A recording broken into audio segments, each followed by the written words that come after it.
everybody. This is A Lil Spooky. Hello. A podcast about things that spook us a little bit. Things like aliens, cryptids, conspiracies.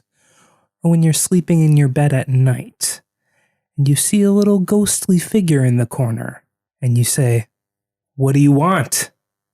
And then the ghost steps forward and says, "Wouldn't you like to know?" And then you say, "Well, I would like to know." And then the ghost says, "Get a life." And then you realize you're dead the whole time. What? My name is Everett. And I'm Colleen. You like my little short story? Yeah, that was it was horrifying. It was on the edge of my seat the whole time. A little spooky, maybe? It was a wee bit spooky. Good. Well, this is part 2 of our previous episode. And do you think this is going to be as long as the last one, Colleen? Yes, Okay, I do. Let's just jump into it then. All right. So we left off last time. We had visits from aliens. We had an exorcism. There was a levitating wife who got sucked into a UFO, almost. She was like magnetically pulled across the house, basically. There was just general paranormal tomfoolery that our hero, John Edmonds, and his wife were facing. Is he a hero? What heroic act did he? Well, he wrote this book, so in the book, he's the hero. Okay. I will say, you think to yourself after that, what else could possibly happen to this man and his wife? What more is there? And let me tell you, there's fucking more. Okay. Now, I will say, I don't find the second half of his book to be particularly convincing, but I'm going to leave that up to you, dear listener, to determine whether or not you think that maybe he's just gone a little too far in his story. Or maybe it is real and they went this far to make us feel like it's not real. I feel like he's so committed to the house that you have to believe him. Yeah. You have to believe what he says. You can't question it. Exactly. Well, if you read the book, he basically says that to you. Don't question it. Okay. So, let's just get into it. The next weird occurrence on Stardust Ranch is the discovery of a crop circle. That seems a little tame. I know, right? Compared to the rest. But we're starting. This is half 2 of the story. Okay. So John works on this ranch. He spends all of his time running it. He doesn't leave for work like his wife does. He's basically on the ranch 24/7. He goes into town to probably write his alien blog posts and buy hay and make people listen to his stories. Right. But he spends a lot of time out in the desert just walking around his property. He says it's relaxing for him. He likes to see the desert and just survey the land that he knows he owns. It's almost like he has nothing better to do. Kind of. Well, one day on one of these walks, these gallivants, these daily jaunts, he comes to a stop at a hill. And as he looks down, so he's at the top of the hill, he's looking down, and there is a 200-yard, completely bald circle of desert. Okay, now I hear what you're thinking, that there is not much that grows in the desert already. Wouldn't it already be bald? Right. But I mean, the deserts around Arizona are not just piles of sand like you would imagine, like an Arabian desert. Yeah, it's not like going on a Star Wars desert planet. Right. We're talking there's cacti, there's scrub brush and rocks. But I still imagine it's very sparse. It is. It's dry and sparse, but this was a clear enough, completely flat, empty circle that he made a note of it. So, of course, John wants to go check it out. He walks down the hill and he notices that within the bald circle was a second circle made entirely out of shoes. Whoa. Hundreds of pairs of shoes that were organized into men's shoes, women's shoes, children's shoes, and miscellaneous shoes. So like puppy shoes. Yes. So all of them were in pairs, and they all had the toes pointed towards the center of the circle. Weird. Right. I'm weirded out that he wouldn't notice that there were shoes in the middle of a bald spot in the desert from the top of the hill, but maybe the hill was taller than I was envisioning. Well, and also, I mean, 200 yards is a fair size. Like, depends on how big the circle in the middle is, I guess. True. Valid point. He doesn't specify. So at this point, he's like, I gotta get my camera. He, at this point, has experienced so much shit that he's kind of started filming stuff. Has he, like, uploaded these videos for people to see? Now, that I don't know. That's another question that I have. We will get to that. But he says, I gotta go get my camera. So he walks back to his truck, which is all the way up on the other side of the hill. Yeah. He gets his camera. He goes back. He sets it up on a tripod, and he starts filming this circle. And this is still pre, like, digital cameras, I'm assuming? Yeah, we're talking mid-90s. Okay. Yeah. And as he's filming, he feels the hair on the back of his arms stand up. The hair on his chinny chin chin. He says he feels like someone is watching him. So he turns around, and directly behind him is a giant black triangular ship the size of an entire football field. And it was only about 100 feet away from him, hovering about 100 feet off the ground. Cool. So like it's literally where he was just walking. So it silently just like appeared behind him while he was turned around. It's been creeping up this whole time, just like behind him. It like moves so fast and so silently. Either way, he passes out. He wakes up 55 minutes later in the same spot, completely sunburned and dehydrated.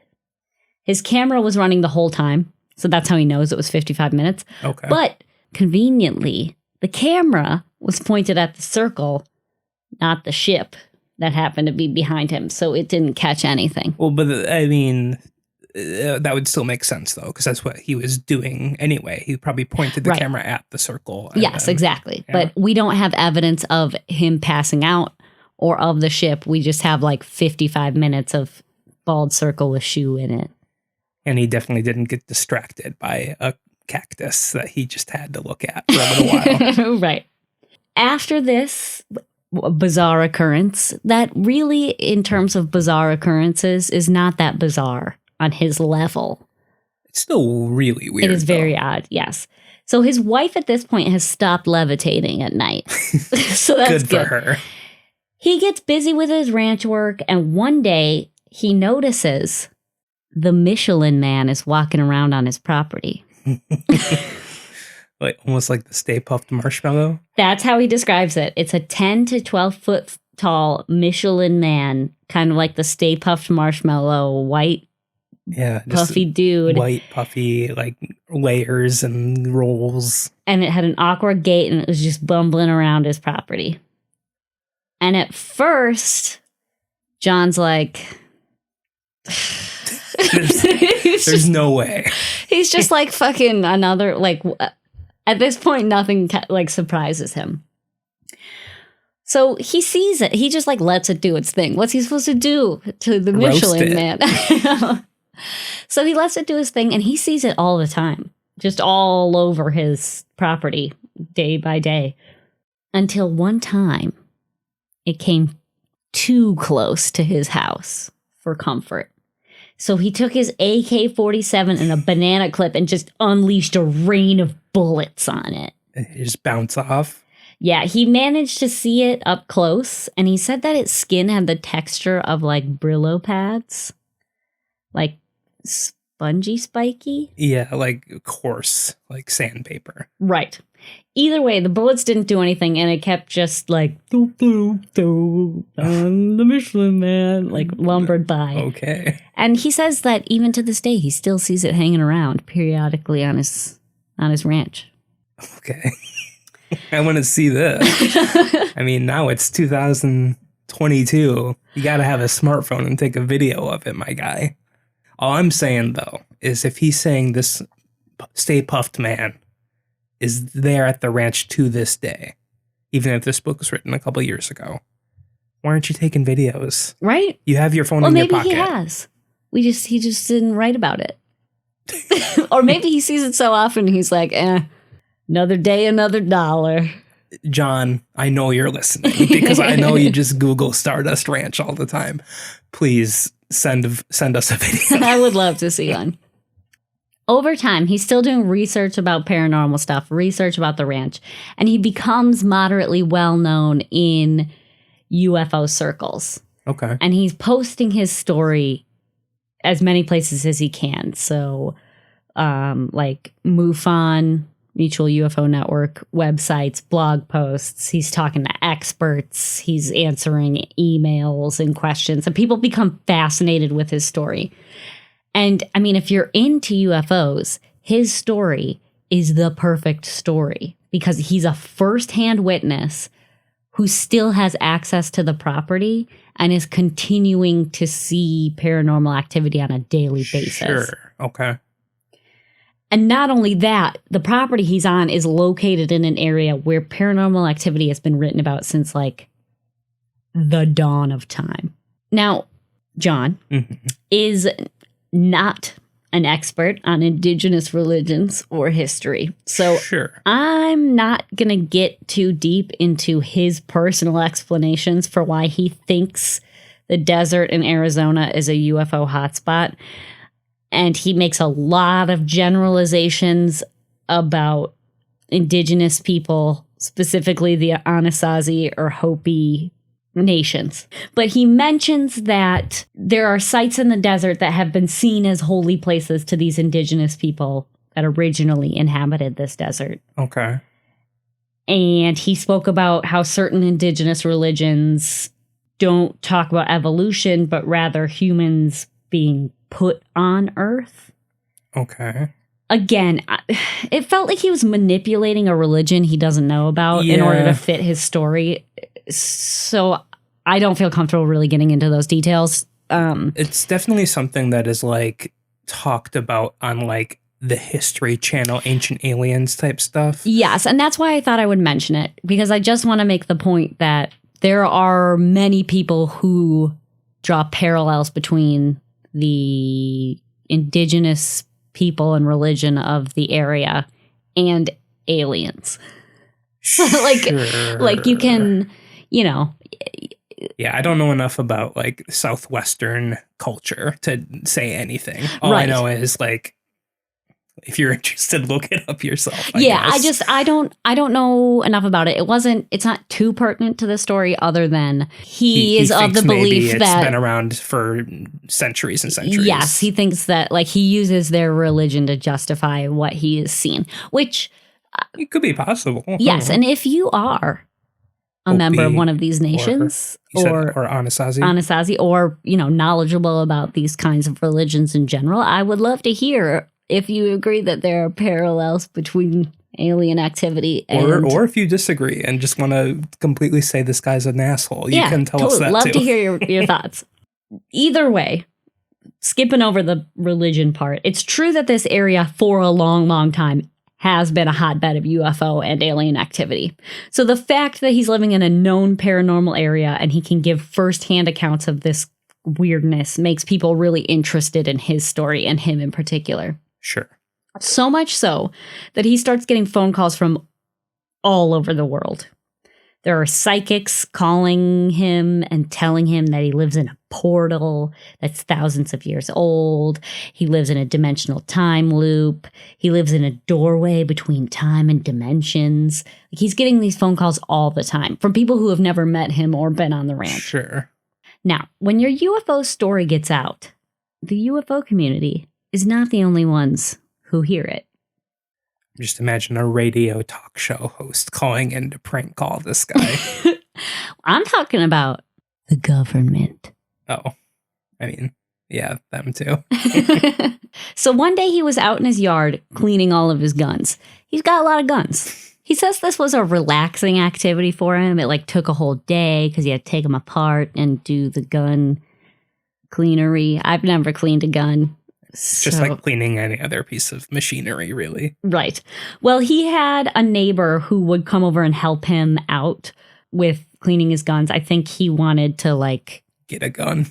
Yeah, I mean, he was interested in them or wanted to like talk to John. I don't know. But he would help him out with cleaning his guns. And suddenly, as he and his neighbor were like in the yard scrubbing their guns, Okay. a black SUV with black government plates pulls up to them directly onto his property.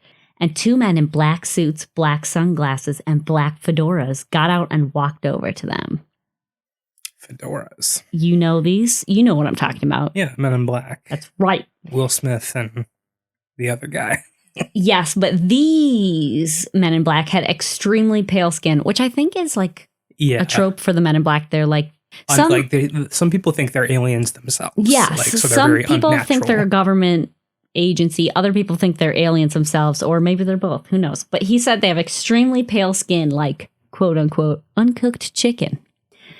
So they had to walk up the driveway a little bit and past a cattle gate to get to John and the neighbor. Most polite people would like wait at the gate and be like, hey, let us in. You know, like, hey, we have to talk to you. And then wait for the owner of the property to go to the gate and talk to you. But no. Did they just kick it open? They barged through the gate. But they didn't break the gate. It was like the gate was made of smoke. And they just went through it. Okay. So this was seen by his neighbor as well. People around the world did believe that there was some freaky shit going on in John's property. But this was the first time a third party saw something on his property that wasn't just lights in the sky. And that wasn't his wife. Right, his wife doesn't count. So John and his neighbor are understandably freaked out, but like, what are you supposed to do? These guys just like phased. They phased through a gate. So John was like, hey, can I help you with something? And one of the men walked up extremely close to him and put his face like 12 inches away from John's face. COVID. And he said, you are John Edmonds and you are going to stop publishing articles on this website. Which website? It was CAUS website. CAUS was a UFO network that he would like post articles and stories on. Okay. John was like, wait, what? And the guy was like, you are John Edmonds and you are going to stop publishing articles on this CAUS website. And he said the exact same thing in the exact same tone of voice. John says that it sounded like what he said was recorded. And he just hit play to say the same thing a second time. So kind of a weird sidebar.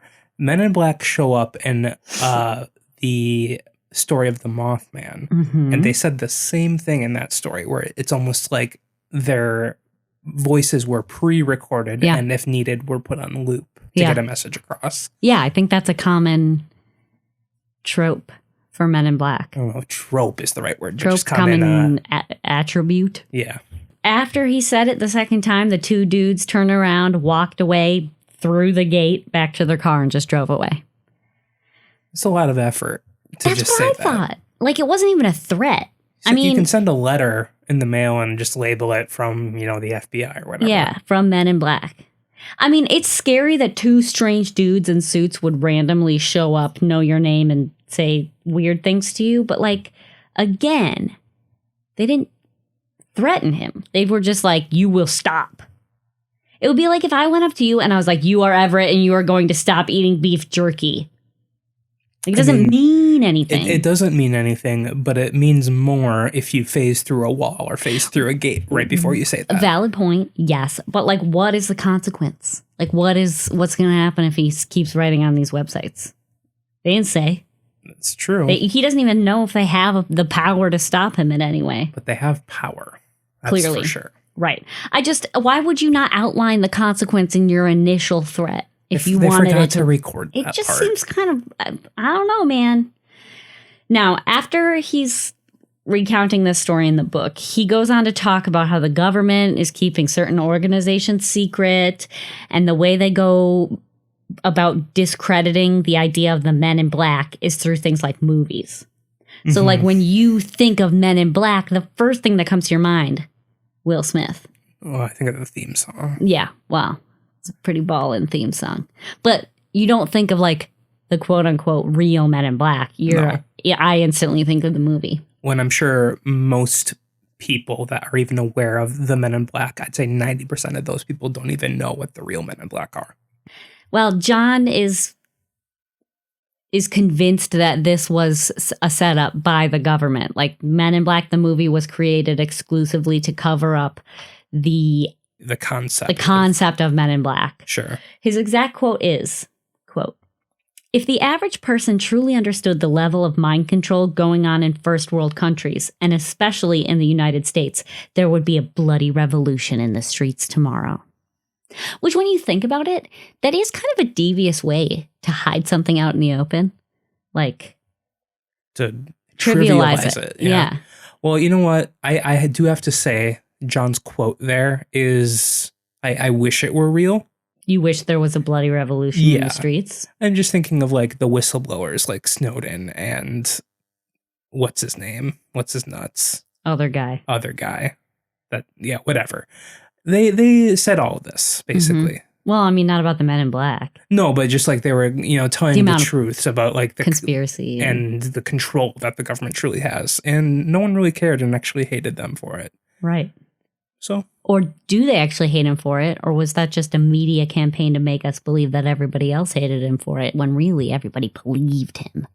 I also agree with that too, but it doesn't matter because in actual working practice, half of the population hates them at one time for political reasons, and then when parties shift, the other half hates for different reasons. But whatever, I hate it. Let's move on. Okay, so this second half of the book focuses less on events that happen and more on his theories of what might be happening and why all this weird shit might be happening to him. So his explanation for all of this is that there's a dimension directly next to ours, which you mentioned in our last episode. Mm-hmm.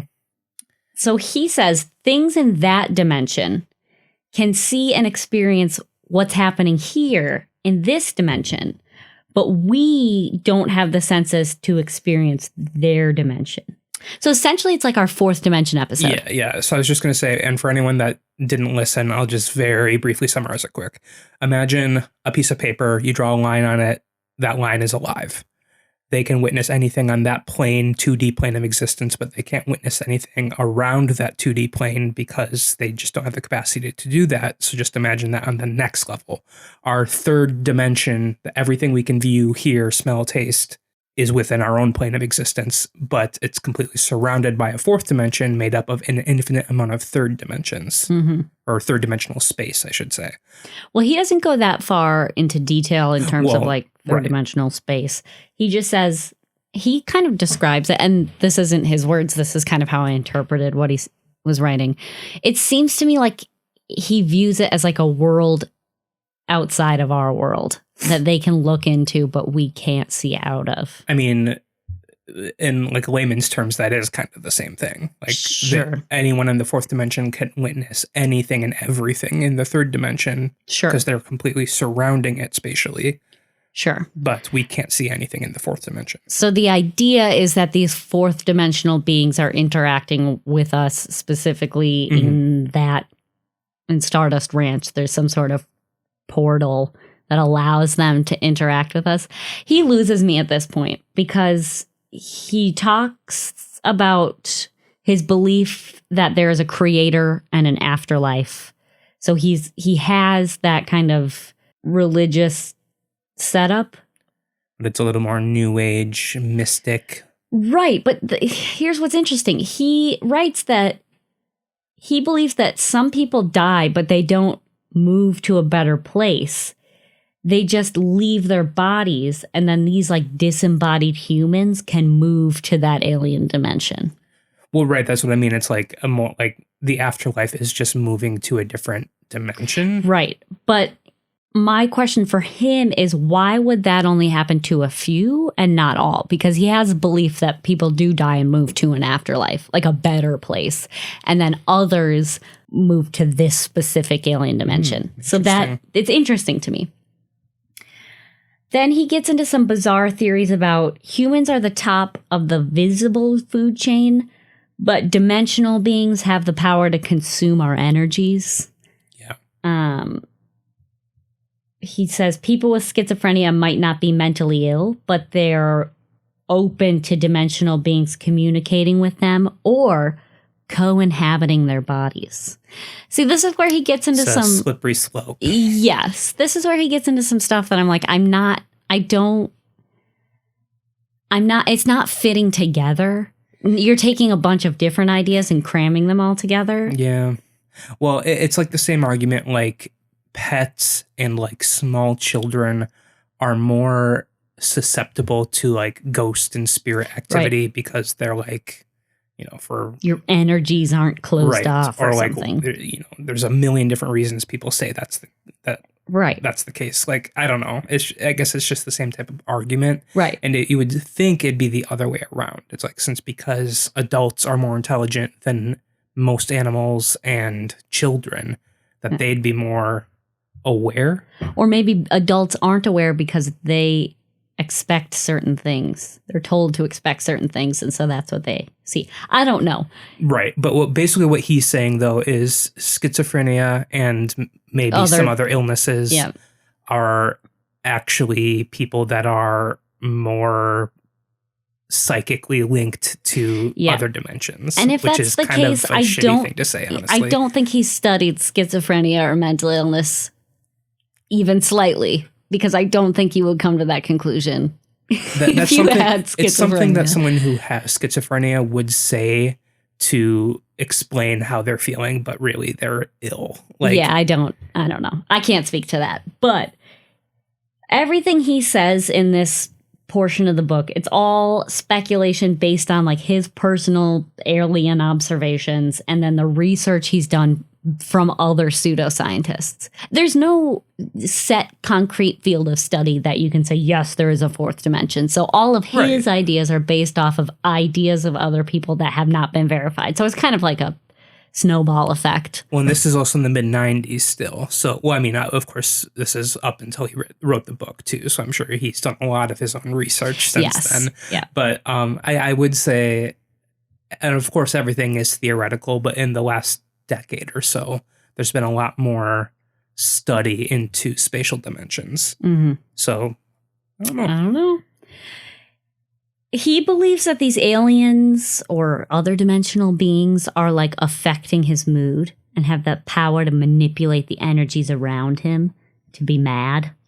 Mm-hmm. He also makes a point to explain in no uncertain terms that he does not believe in climate change. That's completely unrelated. I don't know why it was in the book, but still, he wants you to know it. Okay.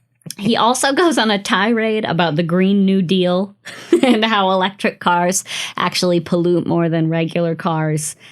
I'm just going to point out again, this man is not a scientist. That has also nothing to do with the aliens. Absolutely or the ghosts nothing. Or whatever this is. No, see, now, this is why the second half of the book really threw me off, is because now he's trying to like push his agenda onto you rather than telling you the story objectively.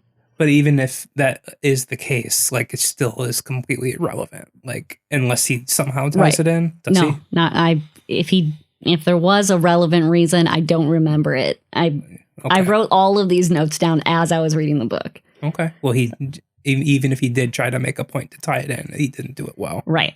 Okay. Sorry, John. Yeah.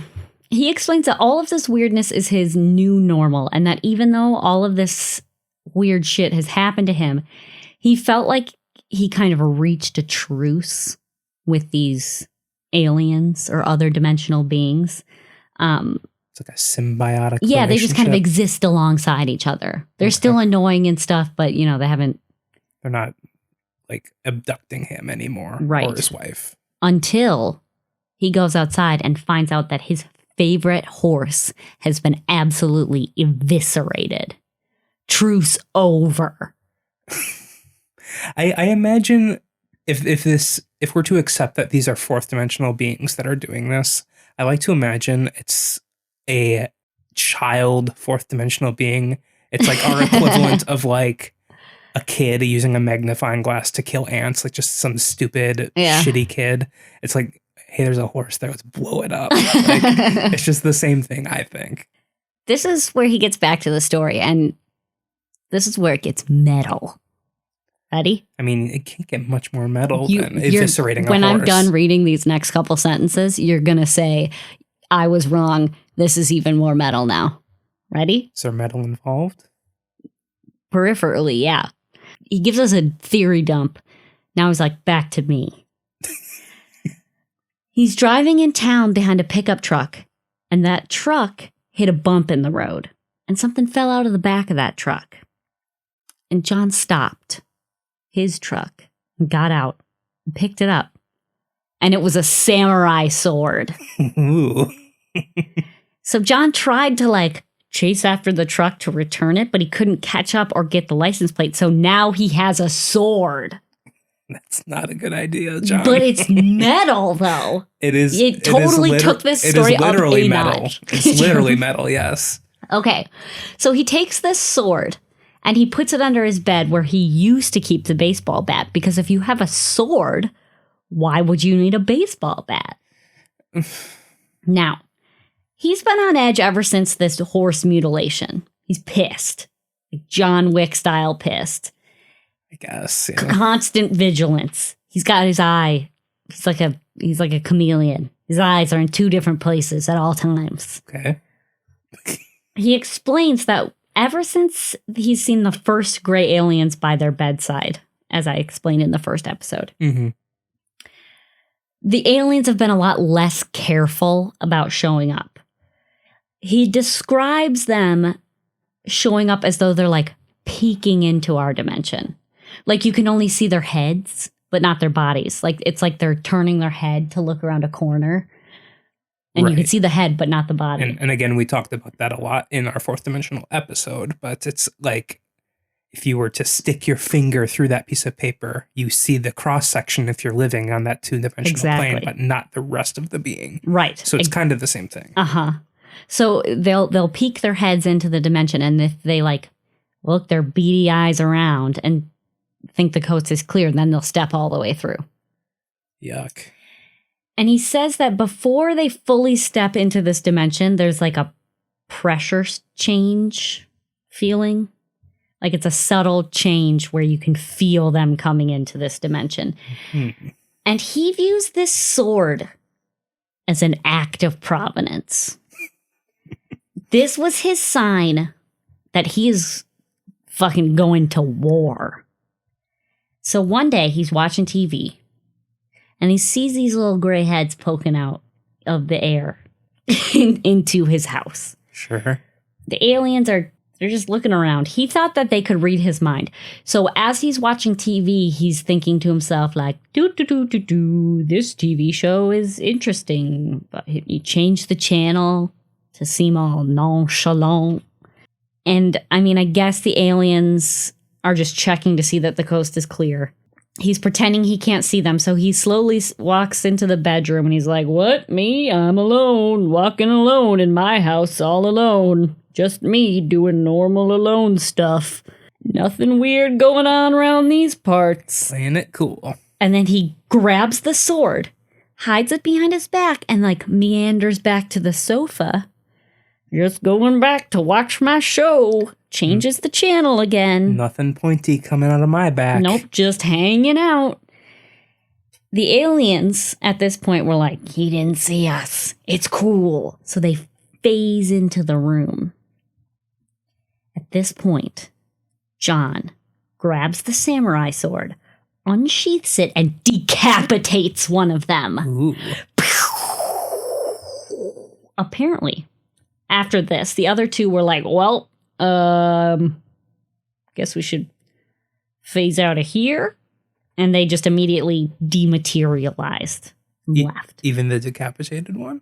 Well, apparently they don't return to their home dimension when they're decapitated. So they're like zombies. You can't kill them unless you cut off their heads. Because remember, he's shot them in the past. Yeah. And it's just been like, oh, you shot me. But this time he actually killed it. And you know what? Let's bring this back to that weird man with a machete when he first moved into the ranch. He should have taken that as a sign that probably only a machete's going to kill these bad boys. or like a blade. So let's bring it full circle here. Okay. Or not full circle, but let's just recap. Okay. Ghostly activity. Mm-hmm. Poltergeist-ish activity. Mm-hmm. Aliens. Mm-hmm. Fourth dimensional beings. Mm-hmm.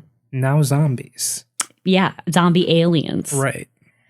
Well, here's the thing. There's 2 pieces of this body now. Yeah. There's the head And the rest. and the bod. So he takes these 2 body pieces and just puts them in a meat freezer. Yeah, that makes sense. Right. What would make more sense is if he took a picture of this, but he didn't.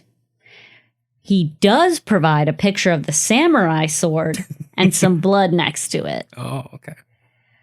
Apparently, after this, Joyce comes home and she's like, hey, so, like, what's the deal with all this blood in our living room? Like, something happened? Hey, babe, something happened? And he's like, killed an alien. It's in our freezer. She's like, okay. So they keep the alien in their freezer for a long time while they decide what to do with it. Apparently John was worried about the legal ramifications of killing an alien and was like, I'm just going to sleep on this. Leave them in my freezer. If you're to believe a lot of the theories out there, the government is in cahoots with aliens. So Right, but can you really be blamed if you are completely unaware of them? Do you know what I mean? Aliens don't operate by the U.S. Constitution. Valid point. True. He was also afraid of, more logically to me, being silenced by the government. Yes. Yeah, why didn't he take a picture then on just analog, or not Right? analog, but film? Like print out a picture. Yeah. I don't know. But eventually he contacts a scientist named Levingood, who requests tissue samples and body parts. So John literally just wraps them up and FedExes them over to this guy to be studied. If I would hand deliver it, first of all. But I don't know if they have scanners yet in like these, mail centers like they do now post 9/11. But they got to see the alien head, man. I don't know. Well, he only sent samples, so I don't necessarily. Maybe it was just like little strips of alien jerky. Cut off some finger gunk. Yeah, I don't know. But they eventually do receive some information about these samples from Dr. Levingood. Specifically, the report said, quote, blood samples appear to be pure hemoglobin like that found at the cattle mutilation sites with what appears to be segment rods in the blood. Never seen anything like it. Skin. Looks like segmented grass except it's not grass. End quote. Very scientific. Yeah. Apparently, the samples contained segmented fibers that weren't cloth, and blood doesn't have those fibers, usually. When they say segmented. In addition, normal blood has positive or negative antibodies, but these samples had something totally different. He doesn't explain what, but it's different. The cell parts looked like grass, but obviously were not grass. He did not send out any of the remaining tissue for DNA testing because he didn't have enough material and it was too expensive. However, Dr. Levingood told him, you have the smoking gun. This is proof of alien life visiting Earth and links the phenomenon together positively. One thing that John does admit in the book is that we should have more questions about why he didn't send samples to more than one scientist, why he didn't call the newspapers, why he didn't take pictures. He's like, of course you would have that question. Who wouldn't be questioning that? And all he says in response to that is, quote, exopolitics is one of the most surveilled, controlled, and feared groups on the planet. And that's not an answer. Not an answer at all. No. He says people in the UFO world have been murdered or silenced with threats. So if you believe that, that's why he kept it on the DL. I can accept that as an answer, but that still doesn't explain why he didn't take pictures and keep them close to the chest. Or if he's willing to reach out to one doctor, why not reach out to 2 doctors for a second opinion? And also, They shouldn't, or you said scientists, Mhm. doctors. Well, one was a Dr. Lemongood. Okay, yeah, whatever. I'm sure he's real. What happened to the body? That's what I want to know. That's it. He doesn't go further into that. But there will be more. Let me, you'll see. Okay. All right. So weird stuff continues to happen, including they mysteriously get shot at on their property. They don't see who shoots at them or anything. There's just the like neighbor, he took his guns. Maybe. There's just general weirdness until one day, and this name might sound familiar to you, Robert Bigelow called him up and was interested in buying Stardust Ranch. Now, please enlighten us. Who is Robert Bigelow? I hope I'm correct when I say this, because I think I am. He is the man that bought Skinwalker Ranch and hired NIDS to do the research on it. Exactly. Or not hired NIDS. I think he was like also the owner of NIDS. Well, Robert Bigelow sends a team of people to investigate Stardust Ranch because he wants to see if the paranormal stuff is true. And if it's true, he wants to purchase Stardust Ranch. Sure. The first group of people all drove over from Las Vegas, but all of their cars mysteriously died at the same spot before they could get to the Stardust Ranch. So they had to reschedule. 1 week later, a team does finally show up. They record interviews. They do lie detector tests. They make him reenact how he killed the alien. They took pictures. They used electric instruments, and they took swabs of the blood that they found on the walls. It's important to note that John, at this point, has killed several of these aliens. What? Some of them with his sword. Others he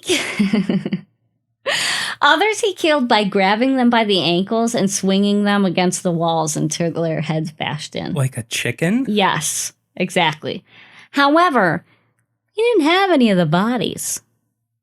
Apparently, they kept disappearing out of his freezer. Who'd have thought?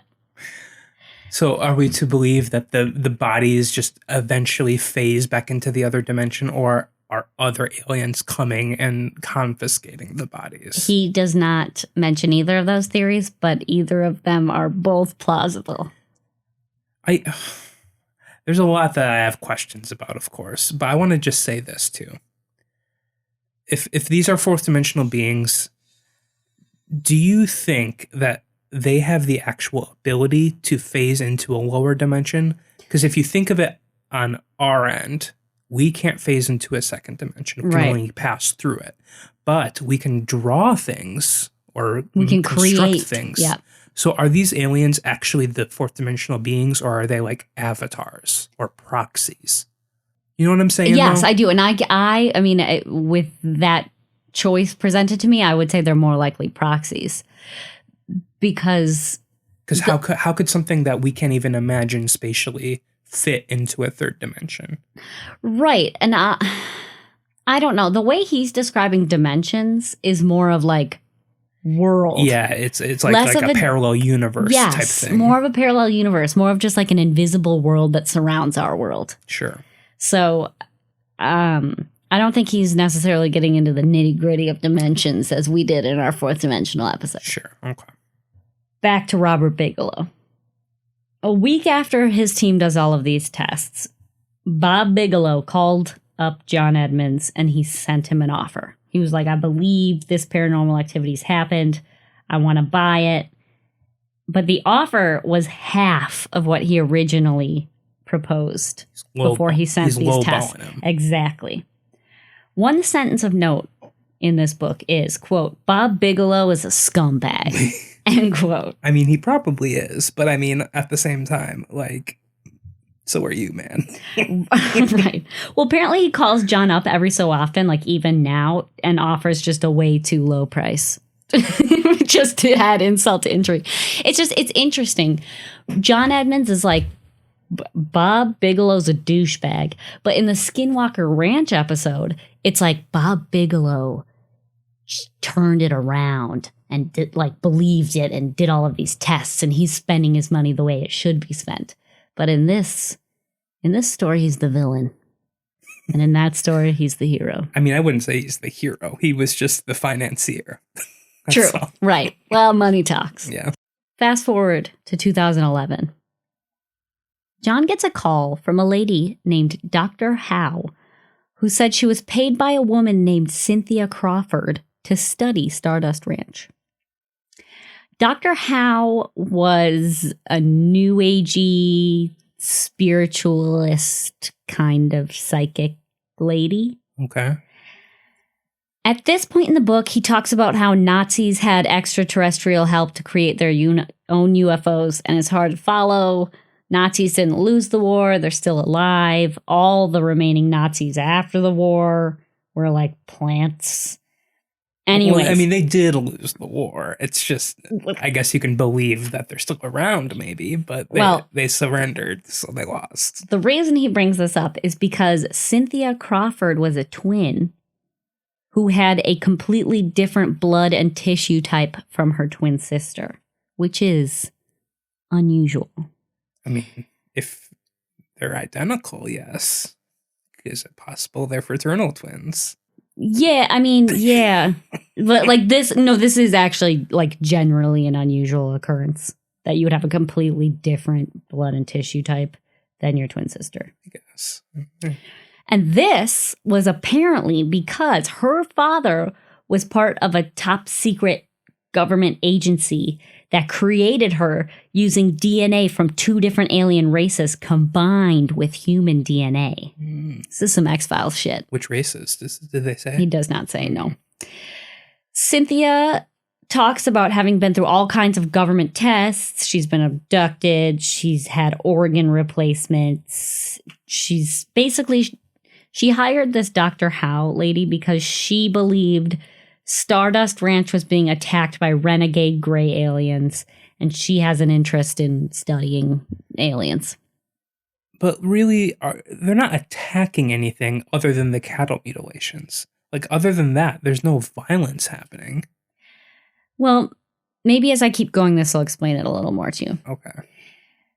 So Dr. Howe was apparently spoken to telepathically by these aliens. She could feel vibrations, and she was like convinced that the aliens were drawn to Stardust Ranch because of its different vibrations. I don't know what that could means. mean That could anything. mean, yes, that literally could mean anything. So she walks around the house. She's like getting the vibes of the house. And she was able to free the house of the spirit of the boy who killed himself there 15 years earlier.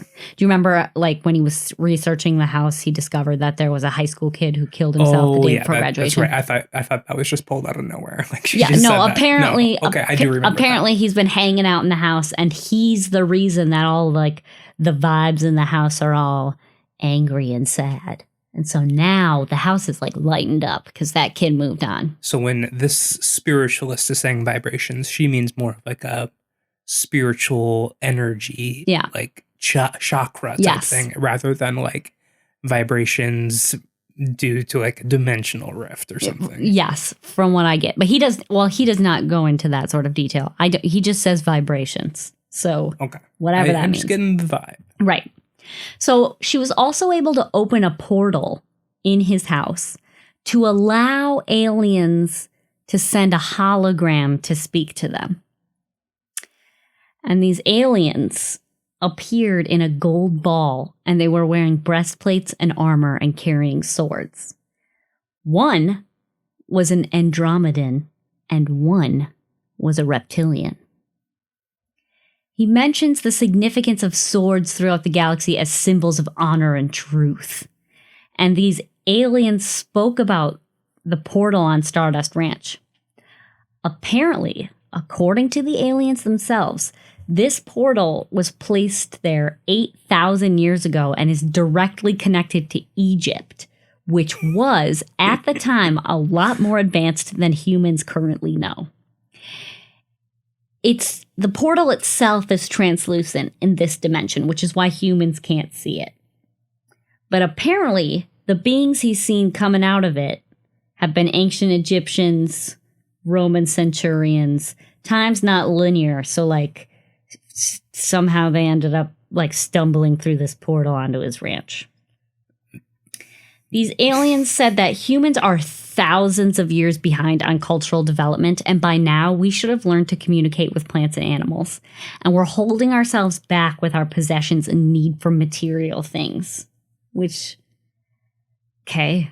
I mean, Sure. it is interesting because this is a trope that comes up in other alien abduction stories. Yeah, if you remember yeah.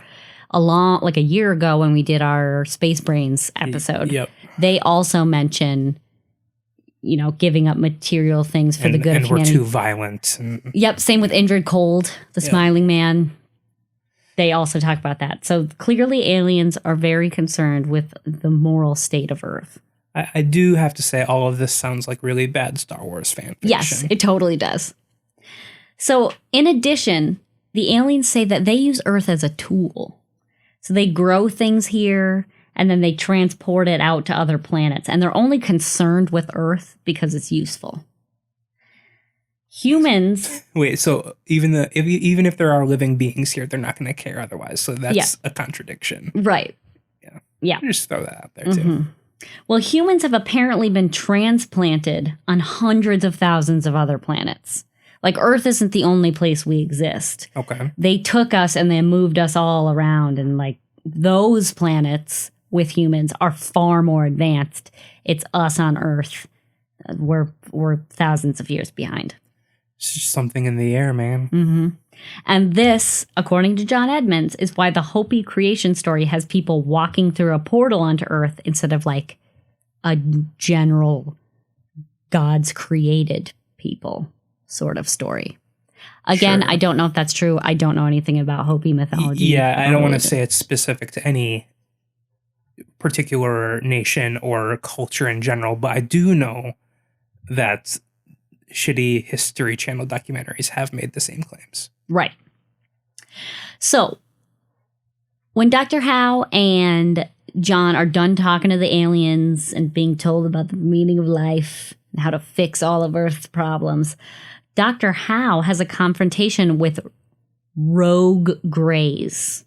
So apparently, like, all of these other aliens are, like, in harmony, and there's this weird, like, sect of gray aliens that's like, we do our own shit, and this is our portal. It's almost like there's a galactic federation, and then there's Almost. some separatists or something maybe that go rogue. Maybe. Sounds familiar. But Dr. Howe has a confrontation with them. She's like standing in the yard of the ranch, like screaming to the sky and negotiating with them, like, you guys need to get out of here. Leave. And then there was a big purple bolt of lightning that left a scorched circle on the ground. And then Dr. Howe left without saying anything and reported later that she was visited by the Men in Black after that. Mm. She claimed that this experience of getting hit by lightning was actually an initiation, and she developed new ways of perceiving reality. According to John, all humans are interdimensional, and we travel to astral planes when we dream. Because she was actually hit by the lightning, she started bleeding through her nose and mouth, which is common for people who are struck by lightning. I would imagine. Doctors did not believe her story, so she went home and she healed herself with crystals. Mm-hmm. So make of that what you will. Mm. So again, we go from like alien activity the first half of the book to spiritual awakenings and crystal healings. So it's like a weird dichotomy. A lot of the book seems to be spent trying to justify his experiences. So like, stop. Yeah. I mean, I guess I kind of get what he was trying to do, but the introduction of like climate change and Nazis seems unneeded. Right. It makes it way, way less credible. Like, just tell us the events that happened. I mean, obviously, some speculation is fine. But like, he spends chapters and chapters saying like, one scientist said this one time, and if you read the Bible, Jesus said this one time, and that proves why aliens exist. And the Quran also says this. And this professor wrote a similar book saying this. But it's all like peripheral to his experience. None of it actually pertains to him. He's just finding other people's bits of research and trying to make it fit into his story. I guess it's just trying to contextualize, but just not doing it well. Yes. And he's explaining things through conspiracy. He's not trying to find. Like, I feel like if I was in this situation, my first thing would be to attempt to disprove what's happening as much as possible, to like find a terrestrial reason for all of this to happen. And only when you've ruled out literally everything else, then can you get into the weird, crazy shit. But he doesn't even attempt that. He goes straight into alien activity. Right. Granted, he's seen the Michelin Man walking around his property. So like, I was not expecting that. No. For sure. All in all, he spends a lot of time trying to discredit other people's ideas or explain what happens using other people's ideas, but he doesn't provide any research or proof of his own. We just get his firsthand account. Well, he's a rancher. Right.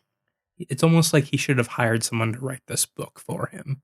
Well, there was somebody that co-wrote it with him. Oh, I didn't know. Yeah, no. So the second half of the book, as I said, it's bizarre. He starts out with his experiences, which align with the normal extraterrestrial stuff. Then it moves into like raising love vibrations and karmic alien reform schools. And okay, here's the thing. Of course, most people are going to think this is kind of batshit insane. But at the same time, I don't want to like discredit people that actually do believe in this stuff. No, I don't either. It just seems very irrelevant. I think what I'm having trouble with is the weird juxtaposition between the events that happen and then his lack of proof, but lack of providing his own research. Well, and connecting it. I mean, it kind of connects loosely, but like, does it? I don't know. Right. I don't know. He uses like religions and histories that he's not a part of. Like he does not know necessarily to explain some of his theories. Like, for example, he talks about the concept of alien walk-ins, meaning like aliens being able to co-inhabit a body with someone. And he says that Tibetan Buddhists have had this concept in their culture for centuries. But he does not explain that any further. He doesn't give any documentation or research, and he doesn't give us any reasoning as to why we should consider him any kind of authority on Tibetan Buddhism belief structures. Sure. So it's just, he's like name dropping. Yeah. He gives a lot of advice about giving up material things and transcending our current reality. Apparently, the last great human civilization was Atlantis, which had amazing technology, but like they were destroyed by a different alien race. And I thought Egypt was. Didn't he say that earlier? We're all over the place, man. Yes. Time is a circle. The rest of the book is just like life advice and how we need to be better people, but we are not ruining the climate. And he's still living on the ranch today. I will say that is some good advice. Be nice to everyone. That's fine. You should sell the ranch though. He needs to move, I think. Go back into the city. Go back to Phoenix. Or just like buy a ranch in Australia. Yeah. Get far away from the portal and just do your ranch business. Why don't you barter with Robert Bigelow? He's lowballing you on purpose. Yeah. Why don't you trade? You should trade for Skinwalker. No, because he'll ruin Skinwalker. Anyways, my final note is that John and Joyce, even though I have made it seem like they are the only ones really who have experienced all of this, with the exception of that neighbor, they're not the only people who have experienced odd things at Stardust Ranch. John is the only one who's experienced things to this extent, but they've had people stay over. There have been TV show crews that have come and experienced weird things. There have been psychics, and all of them can verify that they've experienced similar things. Sure. But again, whether or not you believe any of this is totally up to you. Some of it can be like quote unquote plausible, but then the second half just lost me. I will say, when it comes to aliens, I am open to fourth dimensional or higher dimensional beings. Yeah. I think that does make sense as a possibility. I apologize. The first episode was more of like about Stardust Ranch, and this second episode was a bit more of like a book report about his book. We definitely were like bashing a little bit, but at the same time, it is very interesting because like there were a lot of things that were very unique to this story, but also things that align with several other alien encounters and very similar occurrences at Skinwalker Ranch too. And it's just weird that it's both ranches around the same time period. Yeah, I do believe that bizarre stuff happens on the ranch. I don't know if I know about the Michelin Man. The Michelin Man, seeing Roman centurions. There's no way he decapitated a gray with the samurai sword. Grays would not let that happen. There is a picture of the blood as proof. John, I know you're listening. Please send us pictures. Yeah, you gotta have the pictures. I want to believe. I'm gonna go back to my Fox Mulder roots. I want to believe. Yeah, it's just I want to believe too. You just kind of sound like a douchebag. It's just it got too fluffy for me at the end. I want proof. A little political too. Yeah, I've never experienced love vibrations. Send us the tapes. Upload the videos. Yeah. Show us Send us the documents. Yeah. Show us everything. Anyways, that's Stardust Ranch. It's totally bizarre. Feel free to email us or send us messages what you think. I honestly, if you have like backup, like research that can back him up or like personal knowledge or experiences, I would love to hear it because I clearly, as you can tell, was sort of biased against him in this second half of the book. He started out strong and then he lost me. But like I do believe that some weird shit has happened and he's not the only person who's experienced it. So I don't want to discredit his entire experience. It's hard to not have bias against something that is obviously having an agenda behind it. Right. And I mean, he wrote this book. Right. He wants to sell copies of the book. And we're doing the scientific method by trying to disprove him. Yeah. Which is what he did not do. But since we did say it, if you do want to send us anything, whether it's related to Stardust Ranch or even Skinwalker Ranch, or if it's anything else, send it. Let's just do it now. Twitter, Instagram, Facebook, all are at NerdSloth HQ. Or email us at podcast@nerdsloth.com. I love to read whatever you guys send. I have a couple news stories. Kega. First one is very related to our current topic of Stardust Ranch. Okay.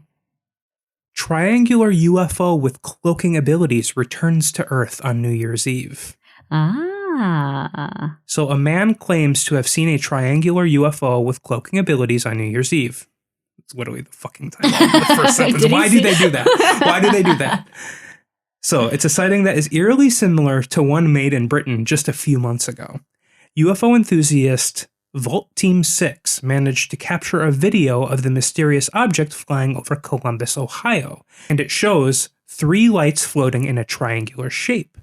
The clip is very similar to a video captured by a doorbell camera in Britain in November, as Matt Dowdy, 43, was baffled by a strange triangular object gliding over his house in St. Albans, Hertfordshire.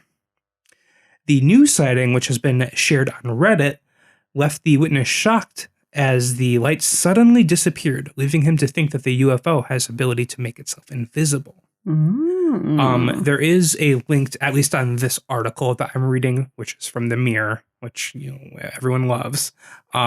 There is a link to the original video from the doorbell footage in I think they said it was November. It is kind of cool. Huh. So maybe we'll post that. I have seen other videos of like the triangular lights pattern. So we let's try and post this. Hopefully we'll remember. But yeah, I just thought that was interesting because it was related to like the UFO stuff we've been talking about. But I have one more story. This one's unrelated. Okay, cool. Palate cleanser. Residents, actually, I don't even want to say the title because I know it's going to just say it in the first fucking sentence. Residents of a small town in Wales have been terrified by a quite unusual culprit after a squirrel went on a 2-day rampage that left some people afraid to leave their homes. Oh man, fuck squirrels, though. A tiny squirrel. This might sound like a funny story, but it's actually got quite a dark undertone because the furry fighter has been indiscriminately attacking older people, children, and pets in the gardens of Buckley, North Wales. Dozens of people have received cuts on their hands and heads after they were bitten during vicious attacks by the psycho squirrel. Man, I assume they're all like being forced into rabies shots after this? Probably. So apparently the creature has been launching itself at people with frightening speed as they left their houses and even started to chase people down the street. 18 people have been attacked over the course of 2 days, and 21 in total have been attacked since the 23rd of December. What's its deal? We'll have a theory in a second. Okay. So in the end, the squirrel's reign of terror was brought to an end. That's a terrible writing. In the end, it was brought to an end when it was caught in a humane trap by a 65-year-old resident. So the person that caught the squirrel, and I'm just summarizing this now because I'm sick of this article. Okay. The person that caught this squirrel has been feeding this squirrel at her home, like giving it food. And I think she stopped for whatever reason. And it just got pissed. It got pissed and started attacking people. This article also does have like pictures of the injuries. And the squirrel too. But like, I mean, some of them are very like benign, like whatever, like a little scrape. But like some of them, like small bites of flesh have been taken out. God, that would horrify me. You're especially anti-rodent. Yeah, for whatever reason, squirrels bother me less, though. And I think it's because their tails are fluffy rather than like a little tiny gross worm. Yuck. But yeah, that's fun. Yeah. So be careful. Be careful out there, folks. Don't feed animals. Like, don't feed wild animals. I don't know if we have any listeners in Wales. If we do. We do. Send us a message. Wait, no, Scotland. Sorry. Yeah, Scotland. That's badass. Hey, Johnny. But if you are from Wales, let us know. Yeah. Be awesome. If you're aware of this happening firsthand. Yeah, if you got attacked, would love to hear it. So yeah, if you have any stories that you also come across and want us to read, you can also send those to us too. But next week, I will have a story for you. But also, very soon, we are dropping our new podcast, the Norse Woods Podcast. So if you're interested in learning more about Norse mythology, maybe even a little bit about Norse paganism or magic use in general, definitely tune in. Yeah, it's a process getting her set up, but should be she's very almost soon. Ready. Very soon. Yeah. All right. Well, we'll catch you next week. Yeah. Thanks for listening to our ramblings about Stardust Ranch, and we love you. Bye. Love you. Bye. Bye.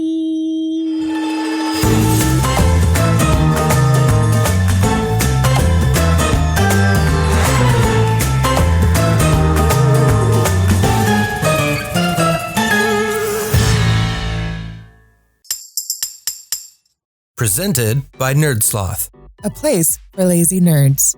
If you like what you heard, consider donating at patreon.com/nerdsloth so we can continue bringing you quality shows. Be sure to also leave us a review and share your favorite episodes and clips on social media. If you're looking for more content, visit us at nerdsloth.com.